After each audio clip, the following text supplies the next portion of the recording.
महान भारतीय सेनेच्या आणखी एका सैनिकाची ही एक प्रेरणादायक शौर्यगाथा आहे।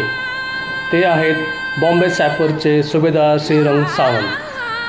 त्यांचा जन्म पश्चिम महाराष्ट्रातील सातारा जिल्हा विसापूर या गावात शेतकरी कुटुंबात 1941 मध्ये झाला। 1961 मध्ये मॅट्रिक शिक्षण पूर्ण केल्यानंतर ते नोकरीच्या शोधात मुंबईला आले। ते गेटवे ऑफ इंडिया जवळ फिरत असताना सैन्याच्या भरतीसाठी सैन्य अधिकारी मोहीम घेत असल्याचे पाहिले।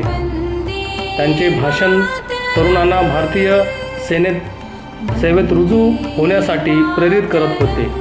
ते प्रोत्साहित झाले आणि त्यांच्याकडे गेले। ते सैनिक भरतीसाठी शारीरिकदृष्ट्या सक्षम असल्याचे आढळले। काही दिवसातच त्यांना निवडपत्र देण्यात आले आणि ते आई श्रीमती कलावती आणि वडील श्री तात्याबा यांची परवानगी घेण्यासाठी मूळ गावी परत गेले। त्यांची आजी विशेषतः त्यांना खूप आवडत होती आणि तिने त्यांना जड अंतकरणाने सैन्यात जाण्याची परवानगी दिली। त्यांचे मूळ प्रशिक्षण बेसिक ट्रेनिंग पुणे शहराजवळील दिघी कॅम्पमध्ये बॉम्बे सॅपर्सच्या ट्रेनिंग बटालियन 2 मध्ये झाले। त्यानंतर त्यांनी शस्त्र आणि लढाईचे प्रशिक्षण पूर्ण केले आणि काही महिन्यातच चीनने 1962 मध्ये भारताविरुद्ध युद्धाची घोषणा केली। त्यांना सीमेवरील प्रदेशात तैनात केले गेले। तेथे त्यांनी युद्ध संपेपर्यंत सेवा बजावली। त्यांनी मे 1964 मध्ये श्रीमती द्रौपदा यांच्याशी लग्न केले आणि उत्तर भारतीय राज्यात वेगवेगळ्या ठिकाणी सेवा केली। ते युनिट CST कॅन्टीनचे प्रभारी होते आणि ते अत्यंत कार्यक्षमतेने कॅन्टीन चालवत होते।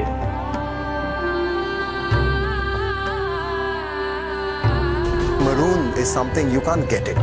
You have to earn it. In the army fraternity, the symbol maroon, if you're wearing a maroon, maroon is the color of airborne forces all over the world. So if you're wearing a maroon, you don't have to speak for yourself because it speaks volumes about what you are and what you are capable of doing. Making facts sound stranger than fiction. That is probably the best way to describe the job profile of the Indian Army's paratroopers. These men belong to the elite airborne forces of the Indian Army. They get dropped behind enemy lines to destroy strategic targets. These combat paratroopers are a crack force, working tirelessly to defang the enemy before he can bite. कोई शक किसी को? नहीं sir. Good. The para forces have been, denoted by a famous adage, "Men apart, every man an emperor." This was picked up, or rather, this was to denote the heroics of the paratroopers during the World War II. The paratroopers can go down behind enemy lines and change the face of battle. During wartime operations, these elite troops of the Parachute Regiment clear the way for the infantry and other land forces to march forward by weakening enemy defenses in advance.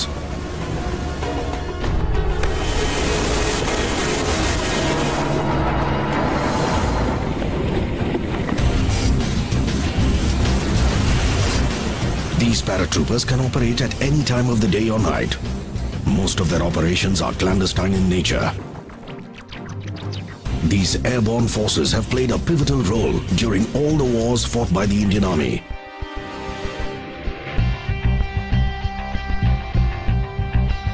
During Operation Vijay in Kargil in 1999, the paratroopers were instrumental in clearing the Mushko Valley and Batalik sector by getting rid of the foreign infiltrators. In addition to combat roles, the airborne forces are engaged in a variety of tasks, including combat, search and rescue operations, counter-insurgency actions, sabotaging enemies' communication systems, and responding to emergencies that include terror threats from armed insurgents and cross-border terrorists.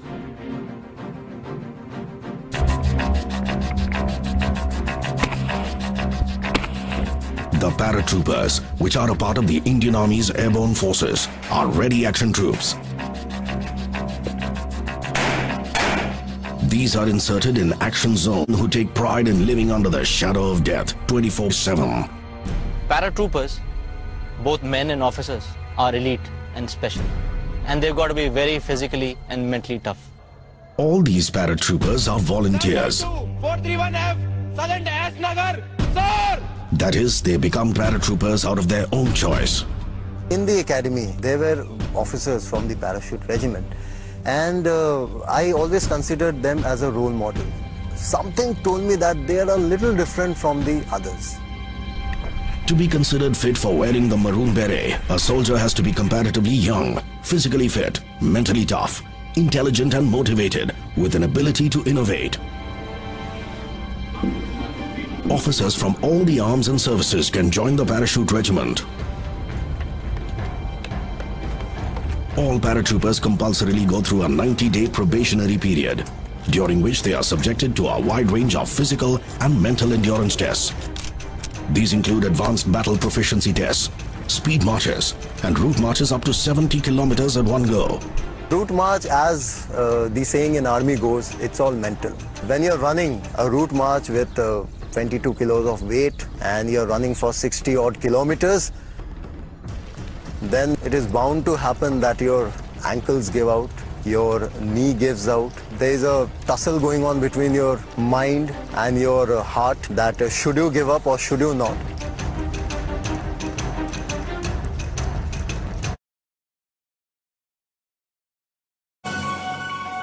What manner of men are these that wear the maroon beret? They are firstly all volunteers and are toughened by physical training. As a result, they have infectious optimism and that offensive eagerness which comes from well-being. They have jumped from the air and by doing so have conquered fear.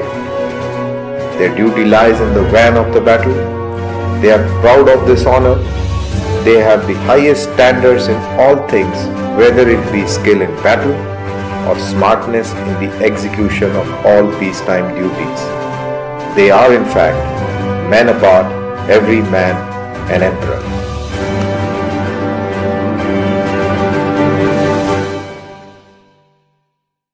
Agra येथील तत्कालीन 411 independent para field company रेजिमेंटमध्ये प्रशिक्षण घेतले आणि उत्तम प्रकारे आपला course पूर्ण केला.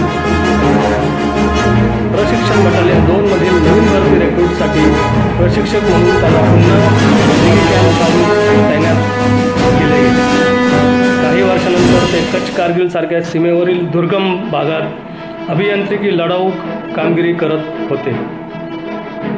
1965 मध्ये रक्षा पदक, 1965 Samar Seva star medal with clasp Kargil व सेना मेडल पदक आणि इतर दीर्घकालीन सेवासाठी सेवा पदकांनी सन्मानित केले.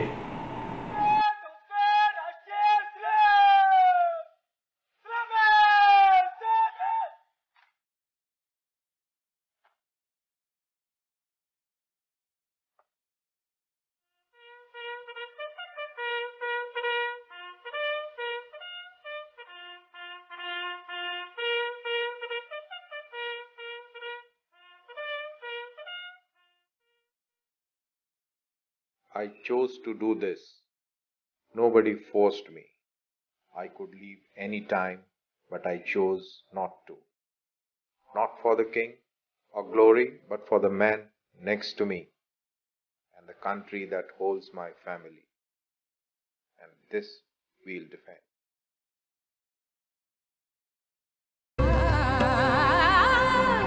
एकोणीसशे मध्ये नायब सुभेदार पदावर पदोन्नती झाली आणि पुन्हा प्रशिक्षण बटालियन 2 मधील वरिष्ठ प्रशिक्षक म्हणून दिघी छावणीत पोस्टिंग पाठवण्यात आले. त्यांना जमीन, नदी व इतर दुर्गम प्रदेशात पूल बांधणी, ब्रिजिंग ऑपरेशन्समध्ये विशेष प्रावीण्य होते.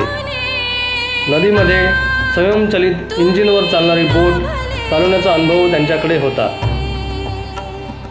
ऑक्टोबर 1981 मध्ये संत ज्ञानेश्वरांच्या दर्शनासाठी येणाऱ्या यात्रेकरूंसाठी आळंदी देवाची येथे इंद्रायणी नदीवर तात्पुरता पूल बांधायचा जबाबदारी घेऊन सुरक्षित पद्धतीने पूर्ण केली. त्यांनी आपल्या मूळ तालुक्यातील, जिल्ह्यातील अनेक तरुणांना सैन्यात भरती करण्यास प्रवृत्त केले, प्रोत्साहन दिले. आणि गरीब तरुणांना निशुल्क निवास व्यवस्था आणि भोजन देऊन स्वतःच्या फॅमिली क्वार्टर्समध्ये मदत केली, जसे की ते त्यांचे स्वतःचेच कुटुंबीय आहेत. 1982 मध्ये त्यांनी मुलांच्या चांगल्या शिक्षणासाठी त्यांचे कुटुंब पुण्यात स्थलांतरित केले आणि मुलांना उच्च शिक्षण मिळावे अशी त्यांची इच्छा होती. 1983 मध्ये 6 सहकारी सैनिकांचा एक गट तयार केला आणि त्यांनी दिघी छावणीजवळील जमिनीचा एक प्लॉट विकत घेतला आणि सेवानिवृत्तीनंतरच्या योजना आणि कुटुंबासाठी एक छोटेसे घर बांधले.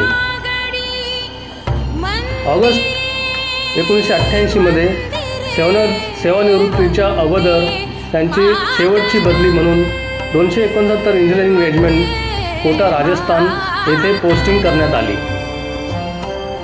जुलै 1986 मध्ये संपूर्ण राजस्थानात मुसळधार पावसामुळे राजस्थानातील कोटा जिल्हा पूरग्रस्त झाला आणि जलमय पाण्याखाली गेला. त्यांच्या रेजिमेंटला गावकऱ्यांना सुरक्षित ठिकाणी सुटका करण्याचे आदेश मिळाले. 31 जुलै रोजी सुभेदार श्रीरंग सावंत हे कोटापासून सुमारे 40 किलोमीटर अंतरावर काटून नावाच्या ठिकाणी पूरग्रस्तांना मदत करत होते. पूरग्रस्त मदत चमूचे ते कमांडर होते. पूरग्रस्त भागातील ग्रामस्थांचे प्राण वाचवण्यासाठी त्यांची रेजिमेंट टीम बचाव आणि मदत कार्य राबवित होते. नदीच्या पाण्याची पातळी अचानक वाढ झाली आणि त्या निकडीने आणि त्यांनी स्वतः जीवाची पर्वा न करता लोकांचे तारण करण्याचे कर्तव्य बजावले. आपले कर्तव्य बजावत असताना त्यांनी देशाच्या सेवेत आपले प्राण गमावले.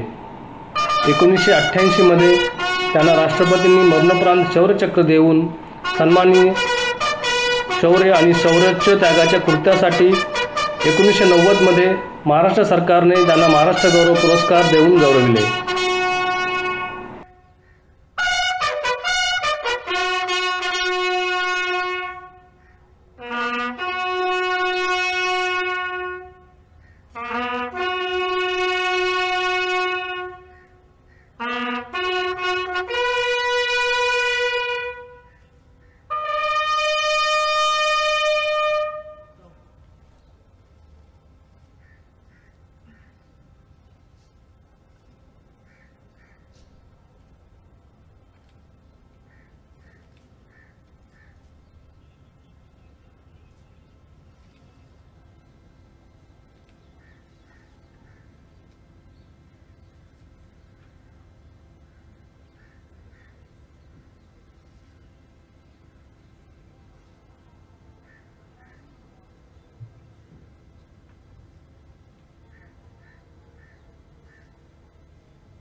God! Atasın ekran! Selamet! Şaş!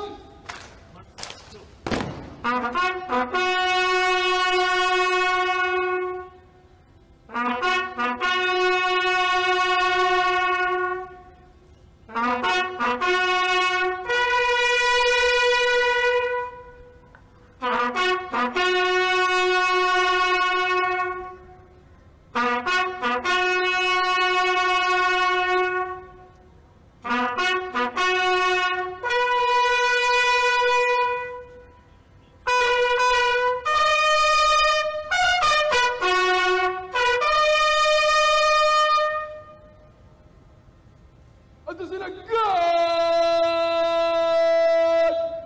Bacak!